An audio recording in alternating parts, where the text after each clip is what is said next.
हरे कृष्णा। श्रीमद् भगवद गीता अध्याय संख्या 6, श्लोक संख्या 1 से लेके और 4 तक।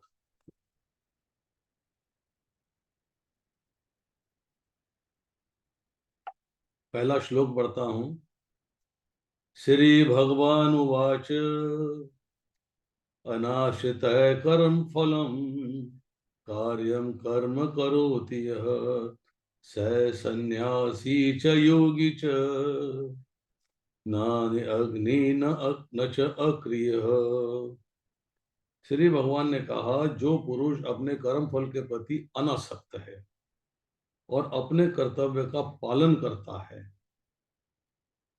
वही सन्यासी और असली योगी है।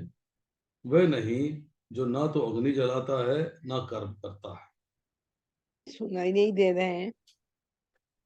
इसके तात्पर्य में श्री प्रभुपाद लिखते हैं, इस अध्याय में भगवान बताते हैं कि अष्टांग योग पद्धति मन तथा इंद्रियों को वश में करने का साधन है, किंतु इस कलयुग में सामान्य जनता के लिए इसे संपन्न कर पाना अत्यंत कठिन है। यद्यपि इस अध्याय में अष्टांग योग पद्धति की संस्तुति की गई है, किंतु भगवान बल देते हैं कि कर्म योग या कृष्ण भावनामृत में कर्म करना इससे श्रेष्ठ है। इस संसार में प्रत्येक मनुष्य अपने परिवार के पालनार्थ तथा अपनी सामग्री के रक्षार्थ कर्म करता है, किंतु कोई भी मनुष्य बिना किसी स्वार्थ, किसी व्यक्तिगत तृप्ति के, चाहे वह तृप्ति केंद्रित हो या व्यापक, कर्म नहीं करता। इसमें पहली बात तो आ रही है कि इस अध्याय में क्या चर्चा हो रही है, इसके बारे में प्रभुपाद ने बताया कि अष्टांग पद्धति, अष्टांग योग की पद्धति क्या है, मन और इंद्रियों को वश में करने का साधन। चैप्टर 6 के अंदर अध्याय संख्या 6 में श्लोक संख्या 1 से 4 में क्या बताते हैं भगवान कि किस तरीके से व्यक्ति जो है वो योग में एडवांस कर सकता है, तरक्की कर सकता है, कर्म फल का परित्याग करके, थ्रू डिटैच्ड वर्क। कर्म योग का विषय और योग में आरूढ़ जो मनुष्य है उसके लक्षणों की चर्चा हो रही है पहले से चौथे श्लोक के अंदर। 5वें से 9वें श्लोक के अंदर जो योगारूढ़ है, जो योगारूढ़ स्टेज है, मतलब कर्म को कर्म फल के हेतु त्याग देना, मतलब कर्म फल नहीं चाहिए उसके लिए त्याग दे देना, और आत्मा के उद्धार के लिए प्रेरणा, मतलब समझाया जा रहा है, प्रेरणा दी जा रही है कि आत्मा का उद्धार कैसे हो सकता है, और सिद्ध कर्म योगी के लक्षण बताए। 10वें से लेके 15वां श्लोक योग आसन की विधि और फल सहित सगुण और साकार रूप के ध्यान का वर्णन है कि सगुण साकार रूप में जो ध्यान देते हैं, ध्यान करते हैं, तो उसका उसका फल क्या होता है। 16वें से लेके 23वें श्लोक तक नियमों का फल स्वरूप ध्यान का वर्णन की चर्चा हो रही है। 24वें से लेके 28वें श्लोक तक फल सहित परमात्मा के ध्यान का वर्णन बताया जा रहा है। 29 से लेके 32 तक 4 श्लोकों में चर्चा हो रही है ध्यान योगियों के अनुभव और हर जगह सर्वत्र भगवान का दर्शन। 33 से लेके 36वें श्लोक में प्रकरण चेंज हो गया। मन को कंट्रोल में करना, मन को निग्रह करना, उसका विषय में चर्चा हो रही है कि जो जो मन जो है उद्वेग कारक है, उच्छृंखल है, हठी है, उसकी कंट्रोल करने की जरूरत क्या है, व्हाई इट इज रिक्वायर्ड। 37वें से लेके 45वें श्लोक तक जो योगी अनसक्सेसफुल हो गया है, अर्थात जो भगवान के साथ जुड़ तो रहा है परंतु किसी कारणवश वो सफल नहीं हो पाया, विचलित हो गया ध्यान से, उसकी योग भ्रष्ट योगी की गति क्या है। और 46 से लेकर 47वें श्लोक तक चर्चा हो रही है कि जो सबसे उच्चतम योगी है, भक्ति योगी, उसकी महिमा का वर्णन हो रहा है। अब यह प्रभुपाद जी लिख रहे हैं कि कर्म योग या कृष्ण भावनामृत में कर्म करना इससे श्रेष्ठ है, मतलब अष्टांग योग से श्रेष्ठ है। फिर इस संसार के अंदर हम लोग, साधारण समाज के लोग, वो अपने परिवार को पालने के लिए, जीवन यापन के लिए, अपने पास जो चीजें उपलब्ध हैं उनकी रक्षा करने के लिए कार्य करते हैं, सेफ्टी रहे। परंतु कोई भी मनुष्य बिना किसी स्वार्थ के, बिना व्यक्तिगत तृप्ति के व्यापक कर्म नहीं करता। कर्म करता है तो अपने स्वार्थ के लिए करता है। पूर्णता की कसौटी है ये कृष्ण भावनामृत में कर्म करना। ये हम बार बार चर्चा करते आ रहे हैं। कर्म के फलों का भोग करने के उद्देश्य से नहीं, वो हमारा लक्ष्य नहीं होना चाहिए। कृष्ण भावनामृत में कर्म करना प्रत्येक व्यक्ति का कर्तव्य है। इस प्रत्येक व्यक्ति को अपना भगवान से भूला हुआ संबंध जागृत करना है, भगवान से संबंध कैसे निभाना है इसको समझना है, और भगवान के लिए ही कार्य करना है। ये उसका ड्यूटी है, ये उसकी प्राइम इंपॉर्टेंट जॉब। क्योंकि सभी लोग परमेश्वर के अंश हैं। शरीर के अंग पूरे शरीर के लिए कार्य करते हैं, शरीर के अंग अपनी तुष्टि के लिए नहीं। यहाँ कहा जा रहा है जैसे कि मान लीजिए, मानते हैं अपना शरीर पूरा है, आंखें उसका हिस्सा है, तो आंखें शरीर के लिए कार्य कर रही, कान शरीर के लिए कार्य कर रहे हैं, हाथ शरीर के लिए कार्य कर रहे हैं। मतलब शरीर के अंग अपनी तुष्टि के लिए नहीं, अपितु पूरे शरीर की तुष्टि के लिए कार्य करते हैं। अब इसको अप्लाई करिए। हम भगवान के अंश हैं, इसलिए हमको अपनी तुष्टि के लिए कार्य ना करके भगवान की तुष्टि के लिए कार्य करना चाहिए। वही पूर्ण सन्यासी या पूर्ण योगी है। कभी कभी सन्यासी सोचते हैं, सन्यासी मतलब जिसने कर्म के फलों का परित्याग कर दिया है, कि उन्हें सारे कार्यों से मुक्ति मिल गई है, अतः वे अग्निहोत्र यज्ञ करना बंद कर देते हैं। मतलब वो जो हवन करके यज्ञ किए जाते थे उसको करना बंद कर देते हैं। किंतु वस्तुतः वे स्वार्थी हैं, क्योंकि उनका लक्ष्य निराकार ब्रह्म से तादात्म्य स्थापित करना होता है। ऐसी इच्छा तो भौतिक इच्छा से भी बड़ी है, क्योंकि ये स्वार्थ से रहित नहीं होती। स्वार्थ है भगवान से मिल जाना, और मिलते कहाँ है? ब्रह्म ज्योति में जाके, उसके आगे जाने की बात नहीं करते। किंतु ये स्वार्थ से रहित नहीं होती। इस प्रकार जो योगी समस्त कर्म बंद करके अर्ध निमिलित नेत्रों से योगाभ्यास करता है, वह भी आत्मतुष्टि की इच्छा से पूरित है।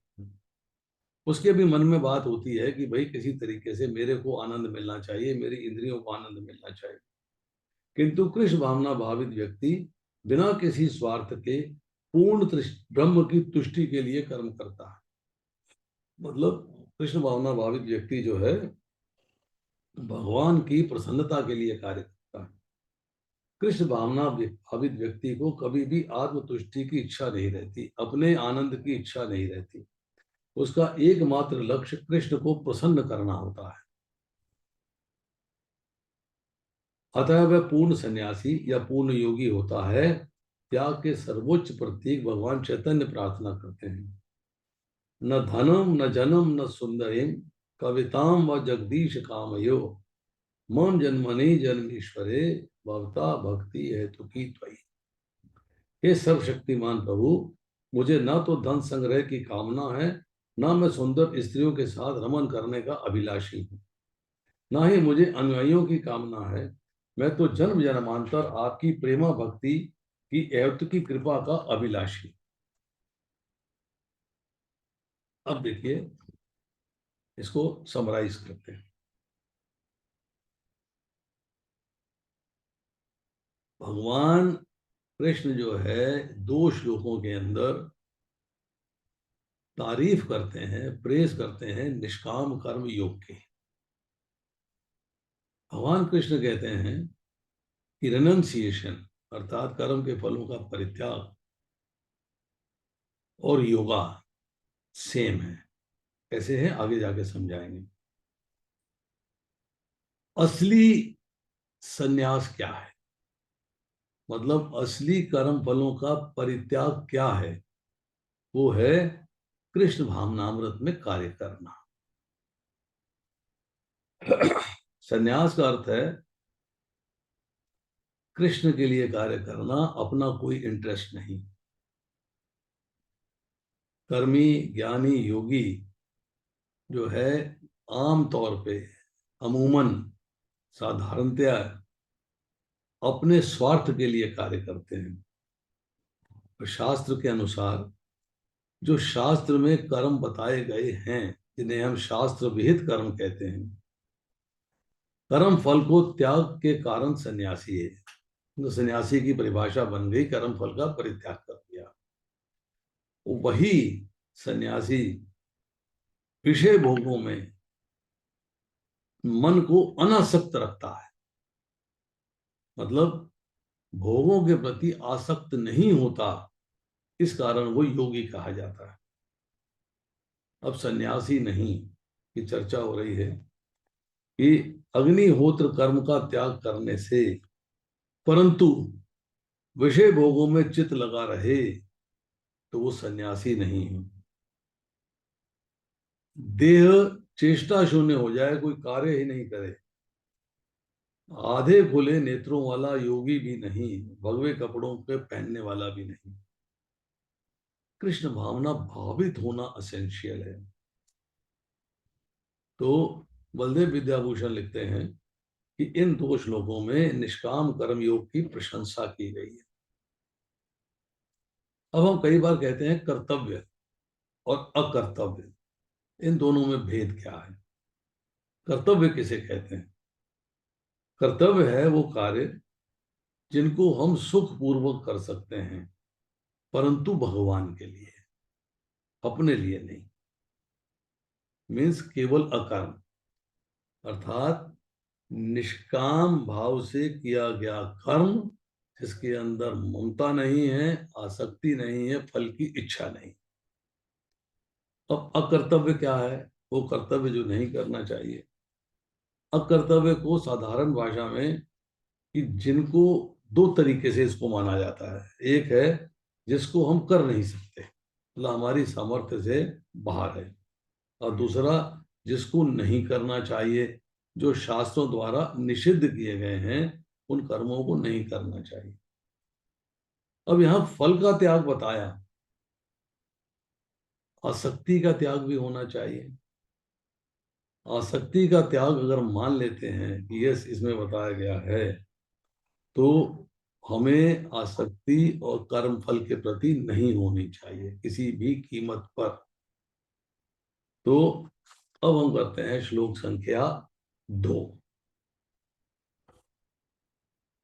यम संन्यासम इति प्राहुः योगम तम सिद्धि, योगम तम विद्धि पांडव, न ही असन्यस्त संकल्प योगी भवति कश्चन। हे पांडुपुत्र, जिसे सन्यास कहते हैं उसे ही तुम योग अर्थात परम ब्रह्म से युक्त होना जानो, क्योंकि इंद्र तृप्ति की इच्छा को त्यागे बिना कोई कभी योगी नहीं हो सकता।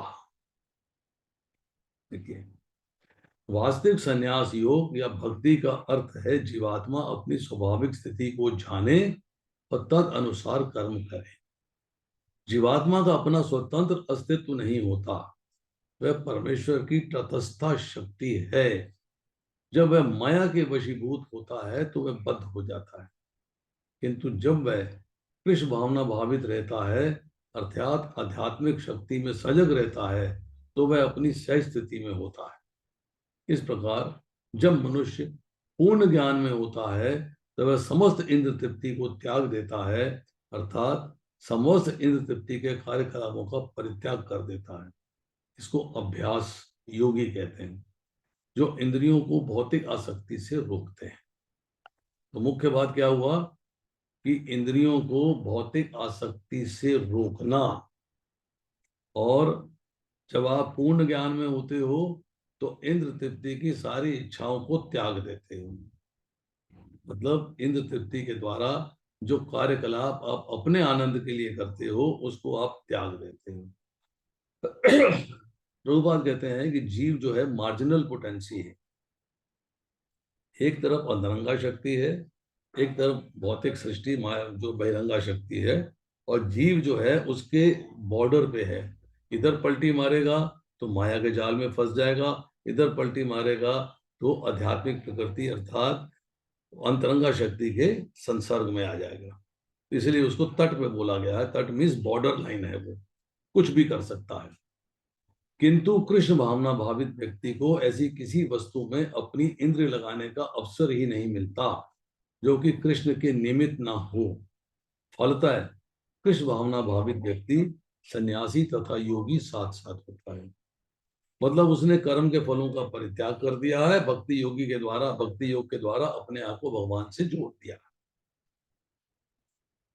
ज्ञान तथा इंद्र निग्रह योग के दोनों प्रयोजन कृष्ण भावनाओं द्वारा स्वतः ही पूरे हो जाते हैं।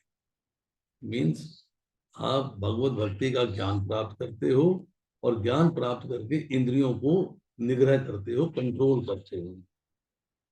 यदि मनुष्य स्वार्थ का त्याग नहीं कर पाता तो ज्ञान तथा योग व्यर्थ रहते हैं। स्वार्थ मीन्स इंद्र तृप्ति, उसका त्याग करना पड़ेगा।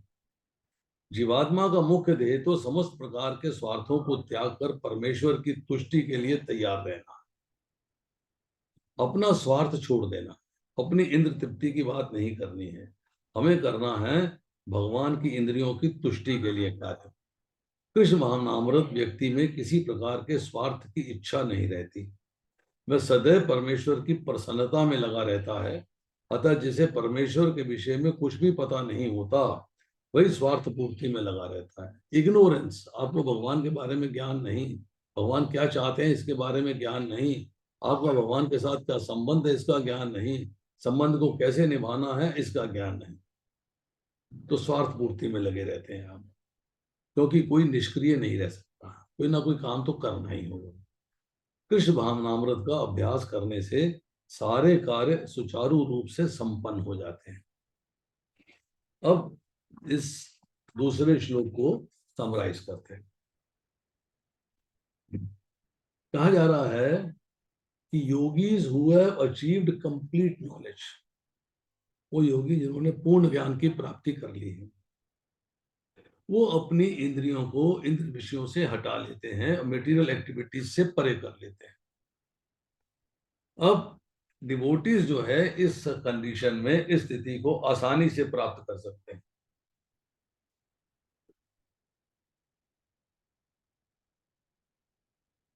कैसे? कि इंद्र तृप्ति के लिए सारे कार्यों को त्याग देना और केवल भगवान की प्रसन्नता के लिए कार्य करना। योग और सन्यास दोनों का एक ही मीनिंग है। कैसे? योग का अर्थ होता है विषय समूह से निश्चलता, मतलब जो इंद्रियों के विषय हैं उनके द्वारा आप विचलित नहीं होते। और सन्यास का मतलब है कर्म फल का त्याग, मतलब आपने कोई कर्म ही नहीं किया अपने आनंद के लिए, इंद्रिय विषयों से निग्रह ऑटोमेटिकली हो गया। अब जो असंयस्ति संकल्प इसकी चर्चा हो रही है, जिसने फल की आकांक्षा और विषय भोगों का त्याग नहीं किया वह न तो ज्ञान योगी बनेगा ना ही अष्टांग योगी बनेगा। अब बलदेव विद्याभूषण लिखते हैं सन्यास की परिभाषा, कहते ज्ञान में स्थिर होकर इंद्रियों के सब कार्यों को त्याग देना। ज्ञान इंपॉर्टेंट है, आप मालूम होना चाहिए कि भगवान के लिए मुझे क्या करना है, मेरा क्या संबंध है, कैसे निभाना है। जब ज्ञान में स्थिर हो जाएंगे तो इंद्रियों के सब कार्यों को त्याग देंगे। और योग का अर्थ है चित्त वृद्धि का निरोध, अर्थात अंतःकरण के सब कार्यों को जो अपनी इंद्र तृप्ति के लिए हैं रोक देना, स्टॉप कर देना। अब 5वें अध्याय का पहला श्लोक और 5वें अध्याय का 5वां श्लोक, इसमें भगवान कहते हैं सांख्य योग और कर्म योग अर्थात संन्यास और योग दोनों इंडिपेंडेंटली स्वतंत्र रूप से आपका कल्याण करने वाले हैं, मतलब भक्ति योग में आपको जोड़ने वाले हैं। अब इस श्लोक में आती है सन्यासी सर्वथा त्यागी होता है और कर्म योगी भी सर्वथा त्यागी होता है, तो दोनों का मतलब एक ही हो गया।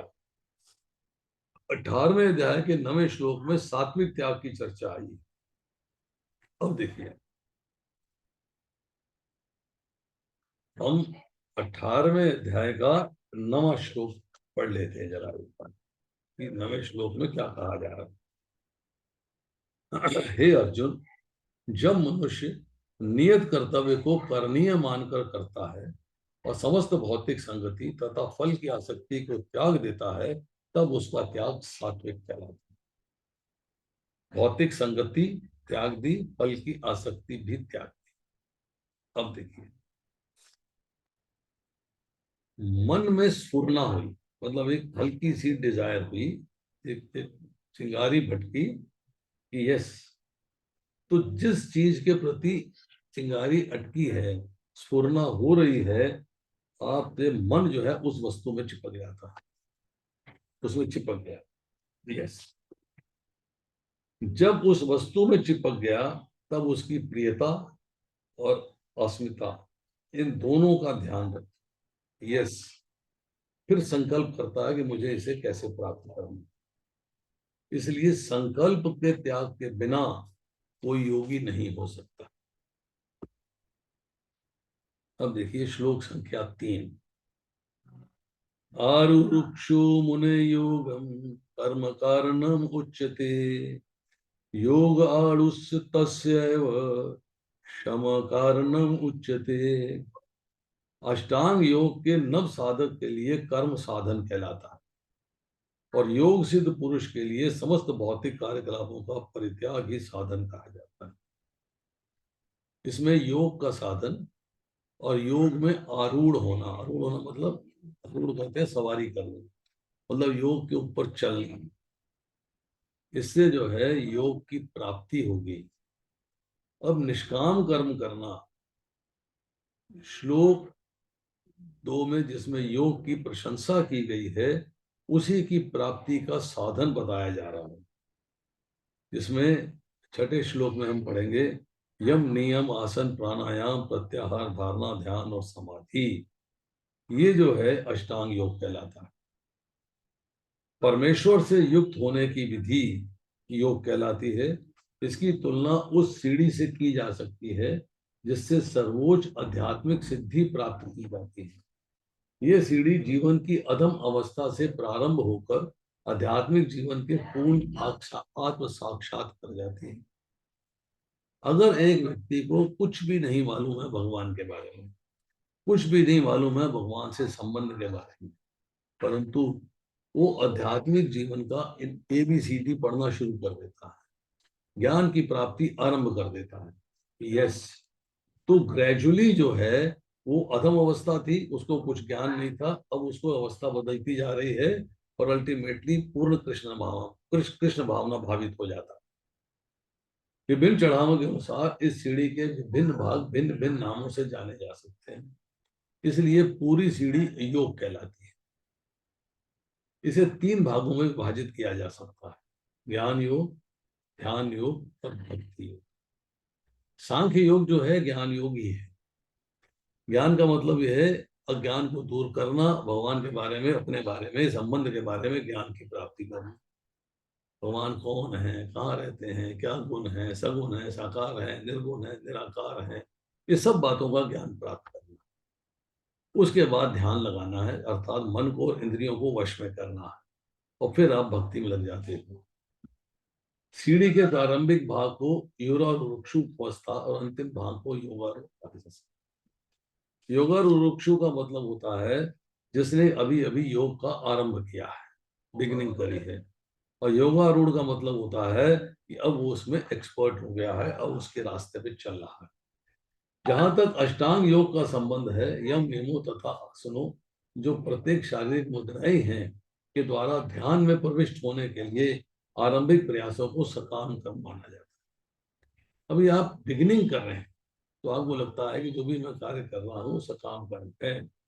ऐसे कर्मों से पूर्ण मानसिक संतुलन प्राप्त होता है, जिससे इंद्रियां वश में होती हैं। जब मनुष्य पूर्ण ध्यान में सिद्धहस्त हो जाता है, तो विचलित करने वाले समस्त मानसिक कार्य बंद हुए माने जाते हैं। किंतु कृष्ण भावना भावित व्यक्ति प्रारंभ से ही ध्यानावस्थित रहता है, क्योंकि वे निरंतर कृष्ण का चिंतन करता है। इस प्रकार कृष्ण की सेवा में सतत व्यस्त रहने के कारण उसके सारे भौतिक कार्यकलाप बंद हुए माने जाते हैं। अब देखिए, मुख्य बात यहाँ बताई गई कि आपको कृष्ण भावना भावित होना है। अब देखिए, इसको जो है हम समराइज करते हैं। योगी को कार्य करना चाहिए mental equilibrium, capacity for meditation, किस तरह भगवान पे ध्यान ला सके, और जो आपका मन है उसको भौतिक संसार के आकर्षण से हटा के भगवान के आकर्षण में लगाना। ये योगी का कर्तव्य होना चाहिए। अब डिवोटीज जो हैं वो आसानी से भगवान पे ध्यान लगाते हैं। वो जो डिफिकल्ट प्रोसेसेस हैं जो बताए जा रहे हैं, लोगों को समझाए जा रहे हैं, उसके ऊपर से ध्यान हटा के सिंपल प्रोसेस से भगवान पे ध्यान। योगा रुरुक्षु मतलब बिगिनिंग स्टेज जो है, उसमें जो योग के अभ्यास का इच्छुक है उसे निश्चल ध्यान के लिए निष्काम कर्म करना होगा, क्योंकि इसके बिना चित्त की शुद्धि नहीं हो सकती। सकाम कर्म करेंगे तो कर्म की जो फल है उसकी इच्छा गंदगी के समान है, आपके मन में चलती चली जाएगी। तो आपको चित्त को शुद्ध करना है, अर्थात मन को शुद्ध करना। जब आप योगा रूढ़ स्थिति में आ जाते हैं, तब क्या है कि ध्यान योग में निश्चल रूप से अविचलित भाव से अवस्थित हो जाना, और उसके बाद जो विक्षेप, जो हलचल पैदा करते हैं, डिस्टरबेंसेस पैदा करते हैं, डिस्ट्रैक्शंस पैदा करते हैं, उन कर्मों का परित्याग करते हैं। उनका आपको परित्याग करना, उनको आपको तोड़ना पड़ेगा, उनको आपको त्यागना पड़ेगा। तो विक्षेप का मतलब होता है डिस्टरबेंसेस, जो कि आपकी भक्ति योग में भगवान का ध्यान लगाने में, भगवान की सेवा करने में डिस्टरबेंसेस हैं, उनको छोड़ना। विश्वनाथ चक्रवर्ती ठाकुर लिखते हैं, योगा रुरुक्षु में निष्काम कर्म योग और अष्टांग योग से चित्त शुद्धि होती है, और योगारूढ़ केवल अष्टांग योग करते हैं और आपने जो है निष्काम कर्म योग नहीं किया है, तो आप जो है वो चीज को प्राप्त नहीं कर सकते। प्रॉपर प्रोसेस फॉलो करना होगा कि योगारूढ़ होने में कर्म कारण क्यों है, सकाम होना चाहिए या निष्काम होना चाहिए, ये बात आपको समझनी चाहिए। तो निष्काम कर्म योग होना चाहिए, ममता, फल की आसक्ति और फल की इच्छा के बिना। बलदेव विद्याभूषण लिखते हैं कि रोगायूढ़ अवस्था ध्यान से प्रारंभ होती है। ध्यान मीन्स अब आप अपने मन को और इंद्रियों को वश में करने का प्रयास करना शुरू कर रहे हैं, तब आप योग पे आरूढ़। ध्यान का जो अभ्यास करता है उसको भी शरीर पालन की क्रियाएं तो करनी पड़ती हैं।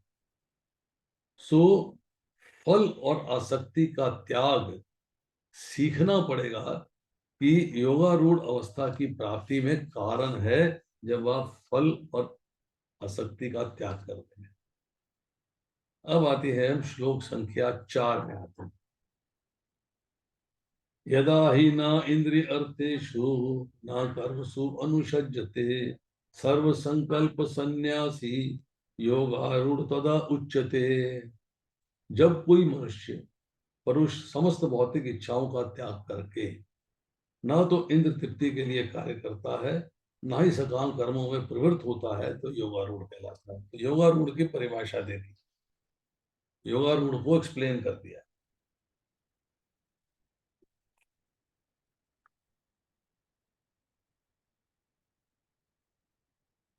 पहला काम कि समस्त भौतिक इच्छाओं का परित्याग कर देना। दूसरे अध्याय के 71वें श्लोक में कहा है, विहाय कामान ये सर्वान पुमान चरती निष्प्रह निर्मम निरंकार से शांति मधिगच्छति, इसको शांति प्राप्त होती। मतलब आपने समस्त भौतिक इच्छाओं का परित्याग कर दिया, छोड़ दी, ना ही इंद्र तृप्ति के लिए कोई कार्य किया, ना ही सकाम कर्म किए, तो ऐसा व्यक्ति जो है योग में आरूढ़ है। अब प्रभुपाद लिखते हैं, जब मनुष्य भगवान की दिव्य प्रेमा भक्ति में पूरी तरह लगा रहता, transcendental devotional service with love, इसमें लगा हुआ है, तो वह अपने आप में प्रसन्न रहता है। He is very happy. क्यों? कि उसका जो जीवन का लक्ष्य है भगवान की सेवा करना, वो सेवा कर पा रहा है, इससे उसे खुशी मिलती है। ही becomes happy because of it. इस तरह वह इंद्र तृप्ति या सकाम कर्म में प्रवृत्त नहीं होता, सिर्फ भगवान की सेवा में प्रवृत्त होता है।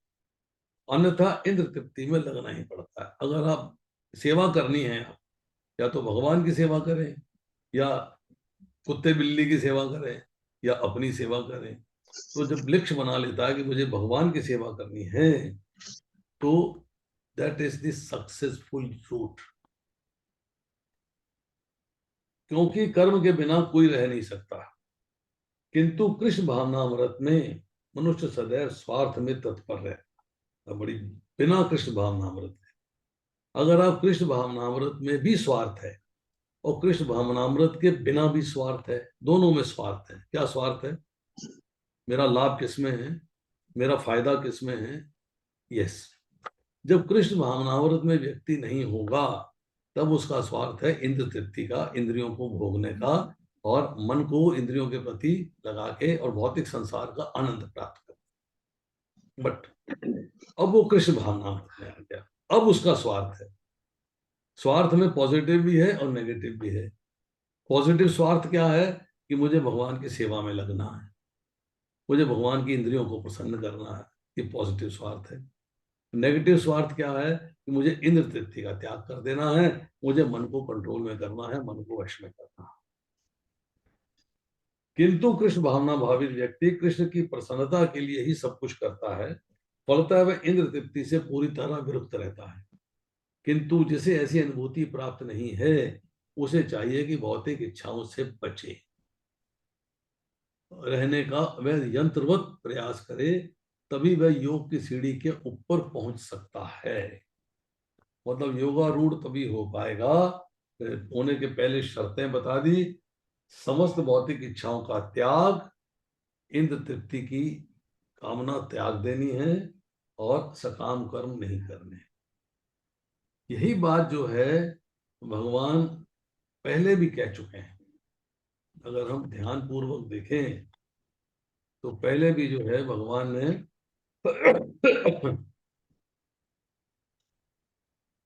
ये बात कही है।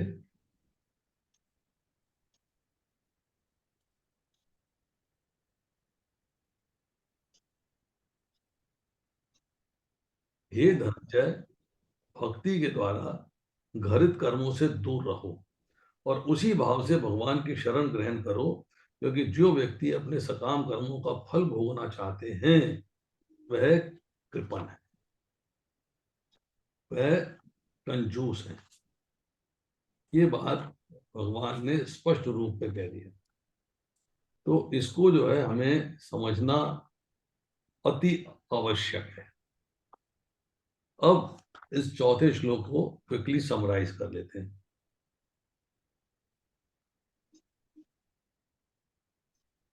योगारूढ़ कौन है? इसका उत्तर उस पुरुष के लक्षण में है, इंद्रियों के अर्थों अर्थात भोगों में और क्रियाओं में जिसकी आसक्ति नहीं रहती, संपूर्ण संकल्पों का त्याग कर देता है इंद्रिय भोग के प्रति, तो वो योगारूढ़ कहलाता है।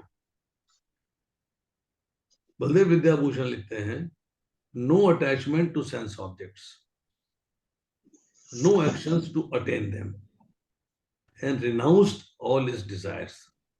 सारी इच्छाओं का परित्याग कर देना, इंद्र विषयों के प्रति कोई आकर्षण का नहीं होना, और इंद्र विषयों के प्रति आकर्षण होके इंद्रियों की तृप्ति के लिए कोई प्रयास नहीं करना, वो व्यक्ति रोगारूढ़ कहलाता है। अब जब हम जो है हम हायर स्पिरिचुअल टेस्ट में चले जाते हैं, अर्थात कृष्ण भावनामृत में चले जाते हैं, तो योगी जो है वो भौतिक इच्छाओं का भी त्याग कर देता है और कर्म के फलों का भी त्याग कर देता है। वो अपने कर्तव्य को प्राइमरी इंपॉर्टेंस देता है, और प्रिस्क्राइब ड्यूटीज जो हैं वो अटैचमेंट भौतिक संसार के प्रति नहीं, अटैचमेंट भगवान के प्रति होनी चाहिए। अब सर्व संकल्प संन्यास, ममता, आसक्ति और द्वेष पूर्वक जो सांसारिक विषयों का चिंतन होता है उसे संकल्प कहते हैं। मैंने संकल्प किया है कि मुझे इस साल ये सामान घर में लेके आना है, मैंने डिटर्मिनेशन हो गई, मेरा फैसला हो गया। मतलब मैंने संकल्प किया है कि मुझे ये पिक्चर देखनी है, आंखों से आनंद लेना है इंद्र तृप्ति के लिए। तो ऐसे संकल्पों का त्याग सर्व संकल्प संन्यास कहलाता है। सारे संकल्पों का त्याग कर देना जो भौतिक इंद्रिय और मन को भगवान के ध्यान से हटा के भौतिक संसार के ध्यान में लगाता है। अब जब आपका भोगों में आसक्ति का त्याग होने पर भी अगर कर्मों में आसक्ति रहना संभव है, आपने प्लान पर सटल डिजायर्स रहती हैं, सूक्ष्म वासनाएं, सूक्ष्म कारण रहते हैं कि आप वैसे तो देख रहे हो कि मेरे को कोई चीज नहीं चाहिए और सूक्ष्म रूप से आपको चाहिए। अब नो डिजायर्स एट ऑल, कोई इच्छा भौतिक संसार को भोगने की नहीं होनी चाहिए। और अगर बिना किसी डिजायर के मिल भी जाए तो भी मेरा उसमें इंटरेस्ट नहीं होगा, क्योंकि अगर मैं इंटरेस्ट रखूंगा तो मेरा उससे अटैचमेंट हो जाएगा। और अगर मैं जो है डिजायर के बिना कोई चीज मिल जाती है, मेरी इच्छा नहीं है पर मुझे मिल जाती है और मैं उसमें इन्वॉल्व हो जाता हूं, तो अटैचमेंट हो गई। पर अगर मिल भी गई है और मैं उसमें इन्वॉल्व नहीं हुआ हूं तो डिटैचमेंट हो गया, मतलब इंद्रिय भोगों में आसक्ति नहीं रहेगी। तो ये हुए आज के 4 श्लोक।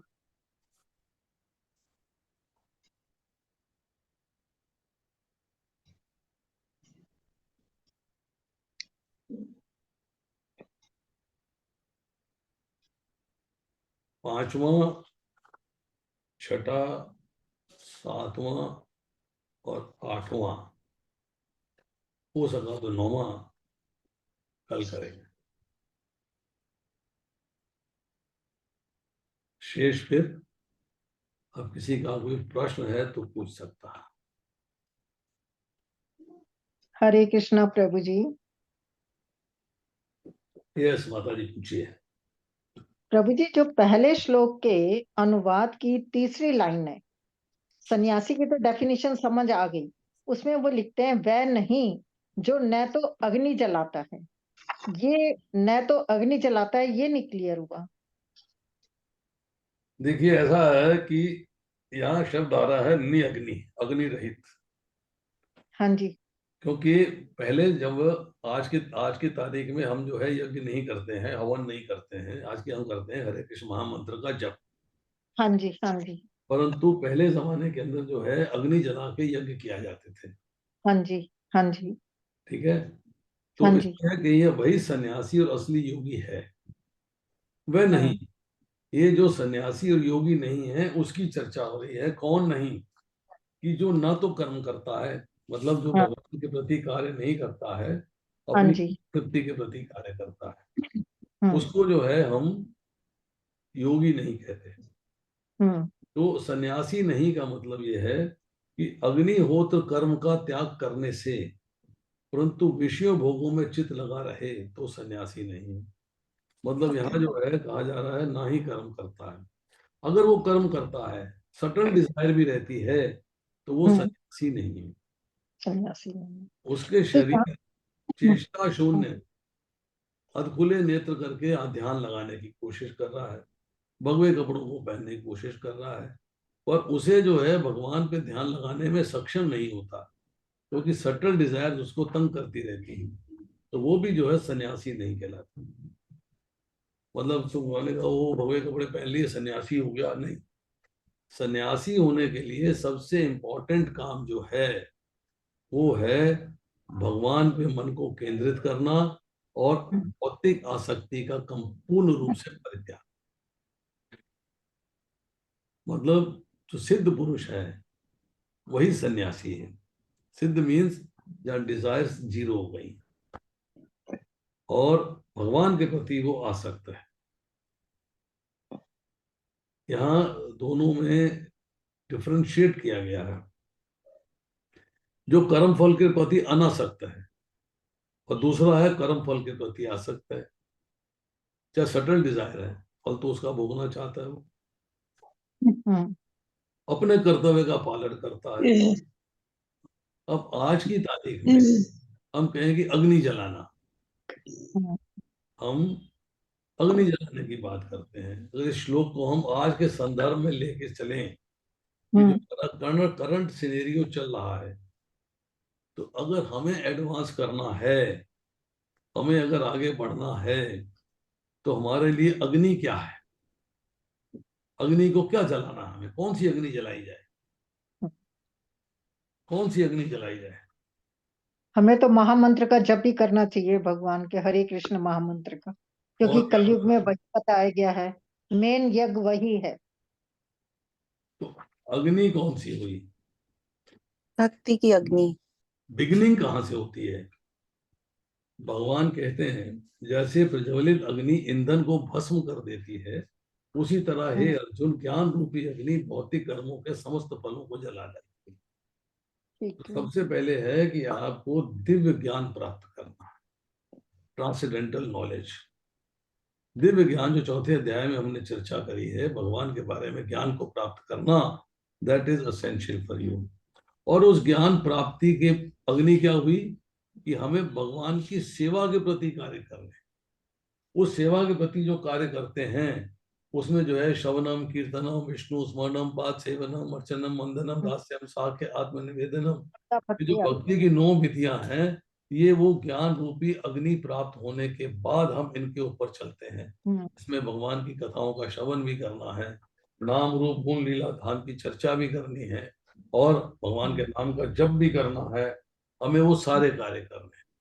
तो हम इसमें ये नहीं कह सकते कि यहाँ आज हम यज्ञ करें, यज्ञ नहीं कर रहे तो हम सन्यासी नहीं है, सन्यासी है सन्यासी, उस कंफ्यूजन में नहीं। यहाँ पे अग्नि का अर्थ ये है जो हम आज के संदर्भ में लेके चलते हैं, वो है ज्ञान रूपी अग्नि। और ज्ञान रूपी अग्नि का जो एंड है वो भक्ति योग में होता है। जैसे कि भगवान ने जो है फिर वहां चौथे अध्याय के अंदर 33वें श्लोक में चर्चा करी है। कहते हैं हे परंतप, द्रव्य ज्ञान से ज्ञान यज्ञ श्रेष्ठ है। अंतर्गोतवा सारे कर्म यज्ञों का अवसान दिव्य ज्ञान में होता है। और दिव्य ज्ञान क्या है? कृष्ण भावना भावित कार्य करना, कृष्ण के प्रति अपने आप को समर्पित कर देना, वो दिव्य ज्ञान की चरम परिणति है। चलिए और कोई? Thank you Prabhu ji. Hare Krishna. Hare Krishna Prabhu ji. Yes. Prabhu ji, ये त्याग और परित्याग में भी कोई डिफरेंस होता है या सेम है ये? त्याग मतलब आपने त्याग दिया, ठीक है मैं नहीं करूंगा, मैंने इसको नहीं चाहिए, ये मुझे नहीं चाहिए। परित्याग का मतलब है पूर्ण रूप से त्याग देना, मन से भी त्याग देना।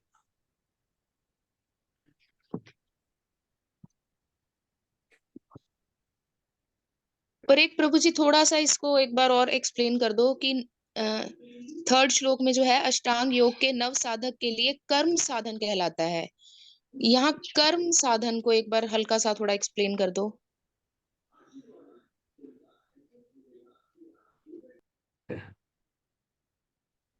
अष्टांग योग का नया नया भक्त है, किसी व्यक्ति ने नया नया अष्टांग योग आरंभ किया है, तो अष्टांग योग करने के लिए जो साधन है वो भी तो कर्म है। यम, नियम, प्राणायाम, प्रत्याहार, प्रत्याहार। ये सारे भी तो कर्म हैं जिनका आपको पालन करना है, जो आपको करने हैं। वो नहीं करोगे क्या? और आपने कहा कि मेरे को ये कार्य करने हैं, क्या कार्य करने हैं? यम का पालन करना, नियम का पालन करना है।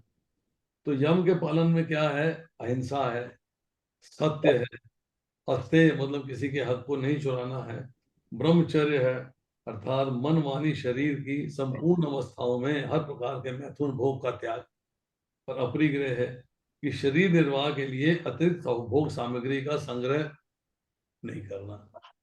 तो ये यम भी तो कर्म है, इनको नहीं करना पड़ेगा। तो साधन है अष्टांग योग में मन को कंसंट्रेट करने के लिए। ये अष्टांग योग की चर्चा हो रही है। फिर नियम है, उसमें शौच है, बाहरी शुद्धता, भीतरी शुद्धता, संतोष है कि प्रिय हो या अप्रिय, सुख हो या दुख हो, लाभ हो हानि हो, हर्ष हो या शोक हो, उसमें संतोष रखना। तप है, अपने आप को प्रतिकूल परिस्थितियों में भी भगवान के प्रति लगाए रखना, उपवास करना है, व्रतादि का पालन करना है, प्रतिकूलता से विचलित नहीं होना है। फिर स्व अध्याय अर्थात शास्त्र का अध्ययन करना, भगवान के नाम रूप गुण लीला धाम का वर्णन करना, वर्णन सुनना, और ईश्वर प्रणिधान, सब कुछ भगवान के प्रति समर्पित कर देना और भगवान की आज्ञा का पालन करना। तो ये सारे भी तो कर्म है कि नहीं है? इनको हम कर्म नहीं मानेंगे। तो इसलिए ये सब साधन है अष्टांग योग में पहुंचने के लिए, अष्टांग योग को कंप्लीट करने के लिए। और साधन किसके प्रति हैं? भगवान के प्राप्ति के प्रति।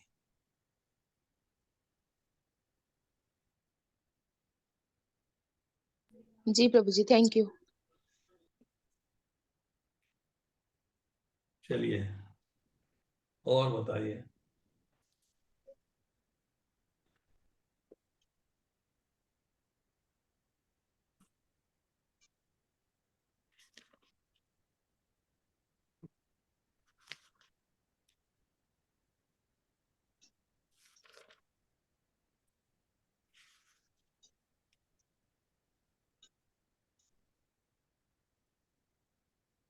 समाप्त करें, फिर फिनिश करें।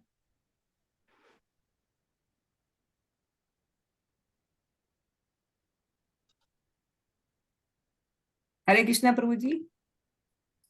यस। प्रभु जी आपने 1 to 5 चैप्टर रिवीजन करने के